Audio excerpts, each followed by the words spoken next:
In August 2005, a lady named Katrina visited the city of New Orleans, and it wasn't a pretty visit.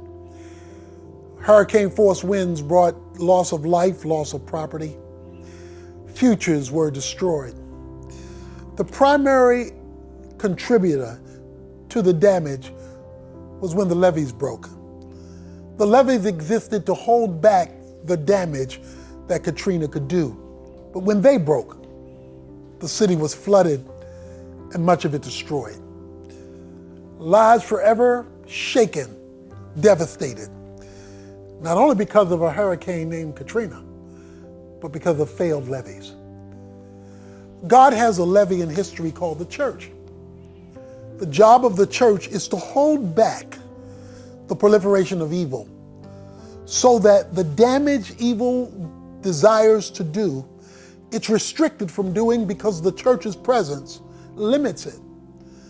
But when the levees break, when the church fails, then the damage that sin and evil and unrighteousness can do is devastating to individuals, to families, to whole societies. The issue today to salvage our culture, to reverse our direction, is the church. But it's unfortunate people have reduced the definition of church to minutes of meeting on a weekly basis for a song and a sermon, without fully understanding what the church is for and how the churches ought to function. That's why Matthew 16 is so important. We call it in hermeneutics, the art and science of biblical interpretation, the law of first mention. It's the first time the church is mentioned by Jesus Christ himself. And he lets us know a secret about the church, about the levees, and how they ought to work if we want to save and redeem the culture. He asked the question, who do men say that I am? And when he asked the question, who do men say that I am? They said John the Baptist or Elijah or one of the prophets. That was good, but that was wrong. Then he asked his clergy, but who do you say that I am? The you is plural in the Greek, so if Jesus were texting, he'd be saying, who do y'all say the Son of Man is? That's when Peter speaks up. Peter, a lot of times wore peppermint socks. He loved to keep his foot in his mouth. On this occasion, though, he hit a bullseye. He said, thou art the Christ, the Son of the living God. Jesus commends him on his recognition, and then he introduces him to the church. He says in verse 18, I say to you, you are Peter, and upon this rock I will build my church, and the gates of hell shall not prevail against it. He introduces us to the word ecclesia, the word for church. He says you're Peter. The Greek word is petros. It means a stone. But he says, I'm not going to build my program on a stone. You're a good man, Peter. You're a great spokesperson. You've got a leadership type A personality. But when it comes to what I'm doing in history, I need more than a stone. I need a rock. I'll build my church upon the rock. The question is, what does the rock refer to? Well, in classical Greek, this word petra, rock, referred to individual stones that had been hewed together to form something bigger than any one stone could be on its own.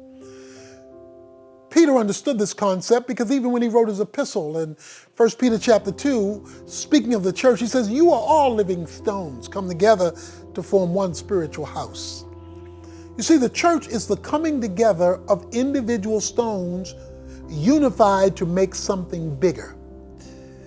That's what Jesus meant. That's why he asked the disciples, not just Peter, who do y'all say the Son of Man is? The church is made up of individuals linked, whose job it is to reflect and to legislate the values of the kingdom of God. He calls this church a legislative body. Because you see, the Greek word ecclesia means called out ones. It referred to citizens called out to be part of the Congress or the Parliament of Greek city-states to legislate. You know the job of the church? Not just to have weekly services on Sundays or maybe in the midweek, although that plays a part. It is to be God's legislative agency from heaven to history. Look at it like an embassy. America has embassies all around the world. An American embassy is really a little bit of America a long way from home. In a foreign country, in the American embassy, the laws of America rule, not the laws of the country in which it's located. Because embassies are sovereign territory. They belong to the country they're from, not the country they're in. You get in trouble, you're overseas, you want to get beyond that gate, because when you do, you're in America now. You know what the church is supposed to be? A little bit of heaven a long way from home, where the values of eternity are operative in the location of history. The problem today is that the church has become like the culture rather than representing the laws of the homeland. That's why you can have racial division in the church existing worse and longer than racial divisions in society.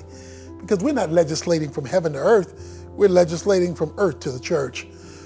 We might call that song backwards Christian soldiers. The unity of the church is critical to the progress of God's work in history. And that's why the church is made up of different cultures, different classes, different races, because God is seeking to unify his people so that these stones become a rock that cannot be stopped. Jesus said, I will build my church. Notice he's on the offense. He says the gates of hell shall not prevail. Hell is on the defense. The church shouldn't be spending its time stopping hell. Hell should be spending its time trying to stop the church, because the church, operating as this unified entity of stones becoming a rock, has become very powerful. Let me ask you a question. How can we have all these churches on all these corners with all these preachers and all these members and all these programs and all these leaders and all these facilities and still have all this mess? There's a dead monkey on the line somewhere. The levees aren't holding. And one of the reasons the levees aren't holding is because we've missed the purpose of the church. You see, we've made the purpose of the church the church. And the purpose of the church is not the church. The purpose of the church is the kingdom. That's why verse 19 of Matthew 16 says, I will give you the keys to the kingdom. Because the church exists to promote the kingdom, and the kingdom is the visible demonstration of the comprehensive rule of God over every area of life. There is nothing that sits outside of the kingdom. The church's job is to reflect that underneath the lordship of Jesus Christ. But because the church has become ingrown and lives for the church, and therefore misses the kingdom, it hasn't utilized its keys. What are keys for? Well, Isaiah 22:22 says, keys are to gain you access. You get in your house with keys, you get in your car with keys, you get in your office with keys. They gain you access. God says he's given the church the keys. It's the only group that's been given the keys, by the way, to access heaven's authority. I will give you the keys to the kingdom. You ever been in a hurry to go somewhere and not been able to find your keys? You're not going anywhere because you can't access anything. Or maybe you're like me. You got keys on your keychain, and some of them you don't even know where they go to anymore. So they're useless keys. Notice what the keys are for: to access another realm, the kingdom of heaven. God has given the church access to heaven so heaven can act on behalf of the church that's unified, cross-racially, cross-culturally, cross-class, to be this monster levee to keep Satan and hell, the gates of hell, from prevailing. Gates in the Old Testament was used of the place where the leaders would legislate from. It was where the laws were passed and the governance was provided. So the gates of hell is trying to govern what happens in history. God has built his church, given us his keys, so that for every hellish gate there is a heavenly door to be opened by the church to post up the levees to hold back the enemy. But if the church exists for the church and doesn't understand and utilize the keys, then we won't have the impact, and the levees will fall and the culture will fail. The racial divide will continue, and Sunday morning at 11 o'clock will continue to be one of the most segregated hours in America. How do you know when the keys are being used by a unified church and they're opening up the doors of heaven against the gates of hell? Well, he says, whatever you bind on earth, verse 19 says, will be bound in heaven. Whatever you loose on earth will be loosed in heaven. To bind and to loose is to restrict or permit. It means God's going to back your play. He's going to let you share his authority in history. I remember one time when I was in New York, staying at a Marriott hotel. I checked out, caught a plane to go to Chicago, where I checked into a Hilton hotel.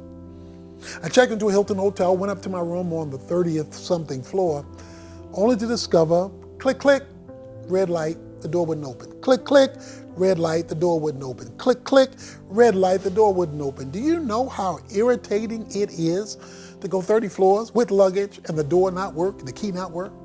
So somewhat evangelically frustrated, I went back down and I asked the proprietor to give me another key. This key does not work. To which he said, sir, that key doesn't go to this hotel. I was using my Marriott key and a Hilton lock, and that key doesn't open that door. The church is using the wrong keys, and that's why the doors aren't opening and the society is flooding. We're using political keys and social keys and racial keys, not kingdom keys. So we're not getting kingdom authority. And in spite of the prayer meetings and the church meetings and the conferences and the books and the tapes and all the things we do, the authority is missing. Wrong keys. That lock won't work when you aren't using kingdom keys. When you are, heaven overrules. That's when you know that you're operating under divine authority. As you embrace oneness, or as we call the book, Oneness Embraced, our unity is critical, not only for ourselves, so that we can all get along. Our unity is critical for the salvation of a nation, because God has only given the church access to Him to overrule what the enemy is doing in society. It's time that we embrace one another and use the keys He's granted.